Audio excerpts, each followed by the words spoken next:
What's up, guys? What's up, fireyourtrainer.net? Welcome to today's topic.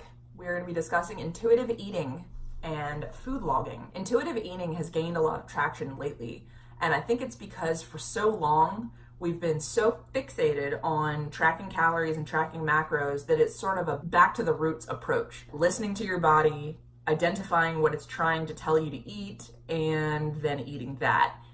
Eating minimally processed foods and trying to go clean eating. I know a lot of people that have made overtures at intuitive eating. I've dabbled with it rather than tracking my foods and stuff. So intuitive eating, what is it really? Intuitive eating is listening to your body and eating based on what you perceive that it's trying to tell you. Have you ever played telephone in school, growing up, whatever? Someone says something and then you go down the line and it comes out at the other end completely fucked up. Like you could start by saying, my sister's cat has 5 legs. The other end is gonna say, my Aunt Josie goes to church. I don't know, whatever, something. It's gonna come out completely opposite. So your body may very well be trying to tell you what it needs, but it comes out of your brain completely different, scrambled.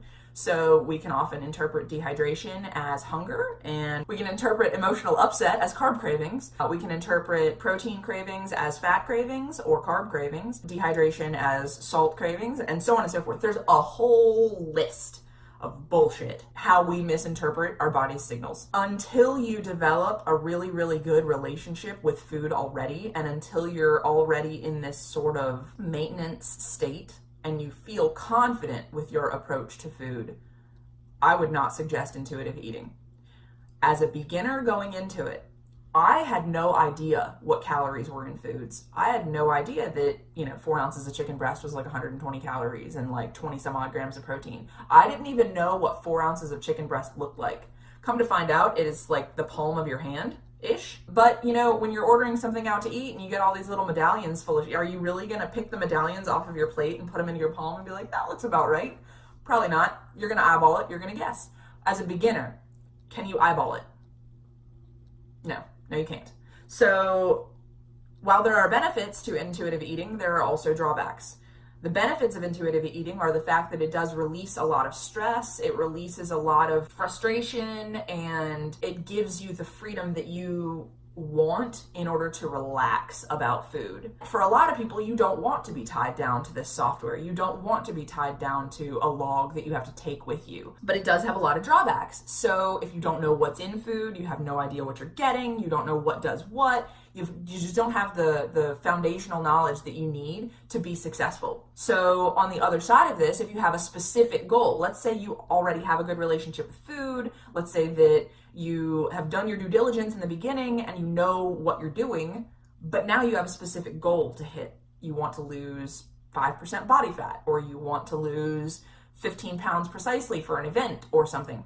You can't necessarily intuitively eat and do that. While it's easier to lose weight, you step on the scale and you're like, I'm up today, let me eat a little less, or whatever.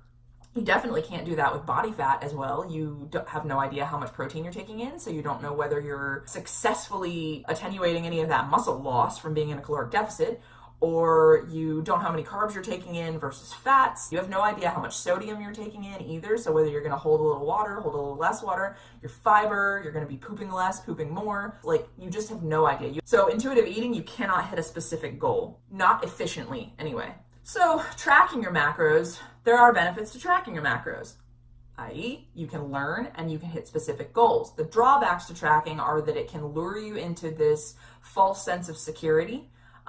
You feel like you're doing one thing when you're really doing another. Well, let's say you get into the habit of eyeballing your food and then you're logging one thing and you think you've undereaten. You're not tracking every single thing that you eat, every bite that goes into your mouth. Some clients that I've had have actually said, if I don't log it, it doesn't count, basically. So I have a couple of bites here, a couple of bites there. I eat my kids' leftovers and I didn't log it. It doesn't go in my log, so that it doesn't count. What? Tracking does that to you. Tracking can lull you into this false sense of security. If you're roughly logging your food, then you're roughly okay, but that's not true. So in summary, intuitive eating is probably a good thing. It gives you a little bit more freedom to relax over your diet, and you can further cultivate a healthy relationship with food that way, and you can roughly maintain what you've already done. But again, if you have no idea what's in food, you've never logged your food, you've never approached fitness from this perspective, then you're clueless. Log your food. If you do have a specific goal, which chances are good you do, because most people out there are overweight or obese, vast majority of people actually, you should set yourself a specific goal and log your food until you reach that goal. That said, some people lighten up, intuitive eat. I'm talking to myself here because I'm probably at the point now where I could do that. Other people, buckle the fuck down and do your due diligence, log your food, learn what's in it, hit your goals so that you don't have to worry about it. That's it from me. So if you liked this video, please like, share, subscribe, comment, clicky, social media things, do all of that. Come find me at fireyourtrainer.net. I'll be having new content up for my members very soon.